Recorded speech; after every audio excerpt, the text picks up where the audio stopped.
आप वो काम करेंगे नहीं क्योंकि आपको भीख मांगने में शर्म आती है, लेकिन किसी मासूम निर्दोष बच्ची की जिंदगी के साथ खिलवाड़ करते हैं। भारतीय जनता पार्टी की महिलाएं, चाहे उसमें स्मृति ईरानी हो या अन्य कोई भी हो, कहाँ गई? क्या सबकी सब मर गई है? किसी के मुंह से एक भी शब्द नहीं निकल रहा है। एक ही थाली के चट्टे बट्टे हैं, क्योंकि सरकार की पनाह में पल रहे ये वो कुत्ते हैं जो जब जब इनको हड्डी दिखाई देती है तब ये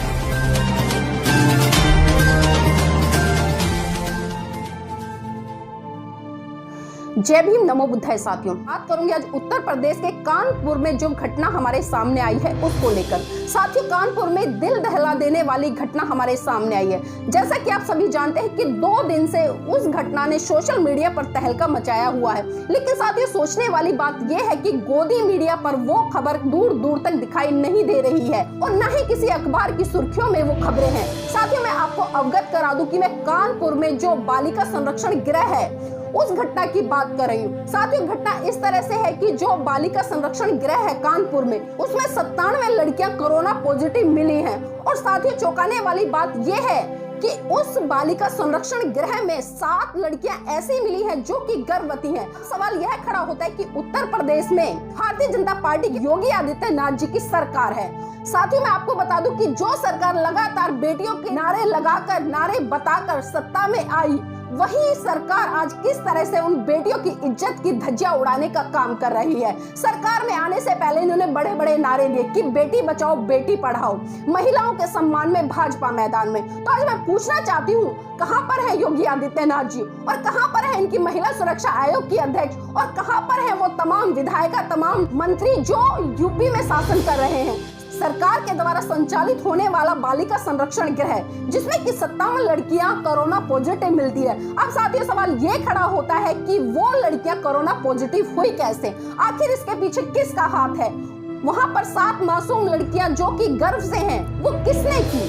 साथियों, सवाल तो लाजमी है क्योंकि सरकार की पनाह पर ये बालिका संरक्षण गृह चल रहा है और यहाँ पर कहीं ना कहीं हमने देखा और गुप्त सूत्रों से पता भी चला कि यहाँ पर देह व्यापार खुले आम किया जाता था। लेकिन साथियों, शर्म की बात ये है कि अब तक इस घटना का खुलासा किसी भी तरह से नहीं हो पाया था और जब घटना का खुलासा हुआ तो मुझे बड़े ही दुख के साथ कहना पड़ रहा है कि वहां का जो डीएम है वो साफ साफ कहता है कि ये अफवाहें हैं, उड़ाई जा रही है। तो उस डीएम से मेरा एक सवाल ये भी है कि आज जो घटना उन बच्चियों के साथ में हो रही है, अगर कल को इस तरह की घटना आपके घर की बेटी के साथ में होती तो तब भी आप यही कहते, तब भी आपकी यही स्टेटमेंट होती।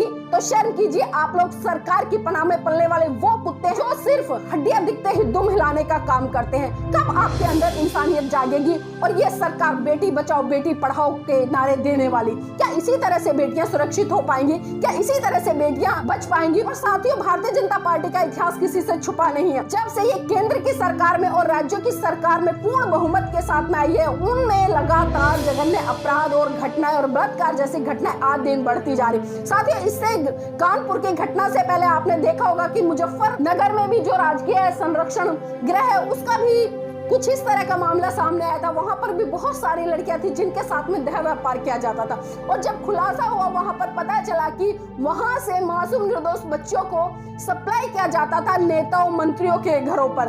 तो किस तरह की ये लोग सरकारें चला रहे हैं? अगर मैं ये कहूंगी कि आज रक्षक ही भक्षक बनकर हमारे बीच में घूम रहा है तो इसमें कोई अतिशयोक्ति नहीं होगी। और भारतीय जनता पार्टी नहीं बल्कि इनके जितने भी संगठन हैं वो सभी संगठन आप उठाकर देख लीजिए। चिन्मयानंद का जो देहरादून में आश्रम है उसमें भी साथियों कुछ इस तरह के केसेस निकल कर आए थे और उसके 49 सीढ़ियां भी सरकार को मिली थी। लेकिन यह सरकार किस तरह से और किस दिशा में काम करी, मैं आपको बता दूं साथियों, कानून भी आज इनके हाथ की कठपुतली बन के बैठा है। ना तो पुलिस प्रशासन इस तरह के लोगों पे कोई कार्यवाही करता है और ना ही ये सरकार कार्यवाही करती, क्योंकि साथियों दोनों एक ही थाली के चट्टे बट्टे हैं। क्योंकि सरकार की पनाह में पल रहे ये वो कुत्ते हैं जो जब जब इनको हड्डी दिखाई देती है तब ये दुम हिलाने का काम करते हैं। फिर चाहे कोई इनके घर की बहन बेटियां ही क्यों ना इन दरिंदों का शिकार बन जाए। तो सोचना होगा साथियों हमें कि लगातार भारतीय जनता पार्टी के शासन काल में इस तरह की घटनाएं हो रही हैं। और साथियों, एक वीडियो भी वायरल हुआ है जो उस बाल गृह की एक लड़की है, उसने साफ साफ बताया कि हमारे साथ में बड़ी लड़कियों को भेजा जाता था और बड़ी लड़कियों की सप्लाई साथियों गोरखपुर में, ग्वालियर में और अन्य जगह पर होती थी और जहां पर उनके साथ में बलात्कार जैसी घटनाओं को अंजाम दिया जाता था। तो आप देख सकते हैं साथियों कि सरकार के द्वारा संचालित होने वाले बालिका संरक्षण गृह भी आज किसी भी तरह से सुरक्षित नहीं है और ये पहला मामला नहीं है, मैंने आपको बताया।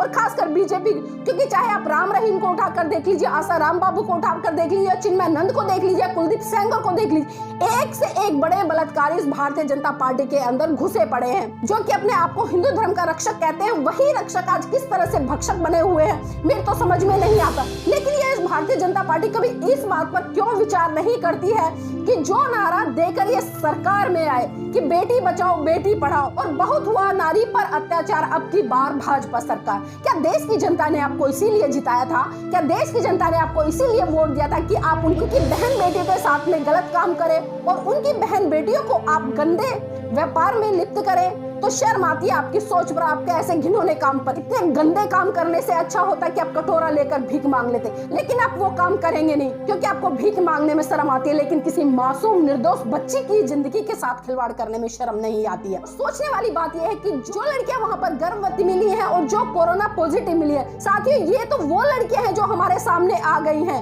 और उनको हॉस्पिटलाइज भी कर दिया गया है। लेकिन उसके बावजूद भी देखिए कि पुलिस प्रशासन किस तरह से आंख बंद कर कान बंद कर बैठा हुआ और किस तरह से इस घटना की अनदेखी कर रहा है। और कल ही उस बालिका संरक्षण गृह को सील कर दिया गया और रफा दफा करके इस केस को शायद दबाने की कोशिश की जा रही है। इसीलिए गोदी मीडिया इस पर एक शब्द भी बोलने को तैयार नहीं और इसके मुंह में दही जमी हुई है। तो शर्म आती है इस गोदी मीडिया पर, क्योंकि साथियों मीडिया लोकतंत्र का चौथा स्तंभ है और चौथा स्तंभ होने के कारण इसका ये दायित्व बनता है कि ईमानदारी से, निष्पक्ष तरीके से हर खबर को भारत की जनता तक पहुंचाने का काम करे। लेकिन ये उसमें बात करेगी नहीं क्योंकि वहां से इनको बहुत मोटी रकम मिलती है अपने मुंह को बंद करने के लिए। अरे शर्म कीजिए, कब तक अपने जमीर को बेचते रहेंगे? कब तक अपने जमीर के साथ सौदा करते रहेंगे? आपके घर में भी बहन बेटियां हैं। ऐसा ना हो कि जो घटनाएं आज अन्य की बहन बेटियों के साथ में हो रही है, कल को गोदी मीडिया वालों आपकी बहन बेटियों के साथ में हो। तब देखती हूँ आप कितना चुप रहते हैं, तब देखती हूँ आप कितना पैसा लेकर अपने मुंह को बंद करने का काम करेंगे। तो शर्म कीजिए, आपका जो दायित्व है निष्पक्ष रूप से खबरें दिखाने का, वो खबरें दिखाइए। और इस सरकार को भी अपनी जो गंदी मानसिकता है ना, उसको त्यागना होगा। और बेटी के सम्मान की बात करने वालों, बेटियों को बढ़ाने वालों, बेटी को पढ़ाने वालों, आप तो आज बेटियों के रक्षक बनने की बजाय उनके भक्षक बने हुए हैं। तो सुधर जाइए और अपनी इस मानसिक दूषित सोच को भी सुधारिए। और यहाँ पर साथियों मैं अपील करना चाहूंगी उन लोगों से जो लोग इतने गंदे लोगों को वोट देकर सत्ता में लाने का काम करते हैं, क्योंकि साथियों आपके वोट के कारण ही ये लोग सत्ता पर काबिज होते हैं। तो आपसे आग्रह है कि ऐसे लोगों का बहिष्कार करें और आने वाले चुनावों में इनको मुंह तोड़ जवाब दे, ताकि कल को कोई बहन बेटी आपके घर की इस तरह से इन गंदे जली लोगों की मानसिकता का शिकार ना हो सके। और कहाँ है आज भारतीय जनता पार्टी की महिलाएं, चाहे उसमें स्मृति ईरानी हो या अन्य कोई भी हो?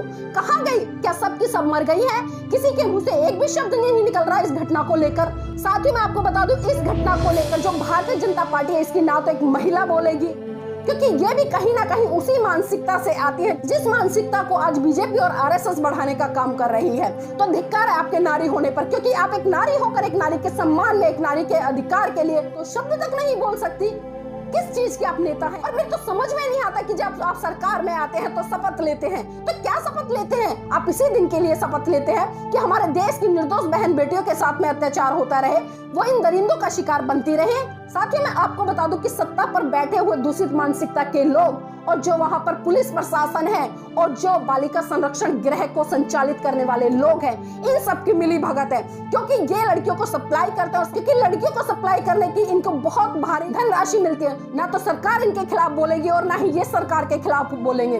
तो जरूरत है साथियों हम सबको आवाज उठाने की, क्योंकि जब तक एक एक व्यक्ति करके अपनी आवाज नहीं उठाएगा, तब तक ये गोदी मीडिया, ये मोदी सरकार और ये योगी सरकार इसी तरह से अपनी मनमानी करते रहेंगे। साथियों अत्याचार के खिलाफ खड़ा होना होगा, हमें अत्याचार के खिलाफ आवाज उठानी होगी, हमें अत्याचार के खिलाफ डट कर लड़ना होगा। तभी हम इन दूषित मनुवादी लोगों से अपने घर की बहन बेटियों को सुरक्षित कर पाएंगे। नहीं तो इस तरह के जो दरिंदे हमेशा हमारे घर की बहन बेटियों को नोच नोच कर खाते रहेंगे और उन पर अत्याचार करते रहेंगे।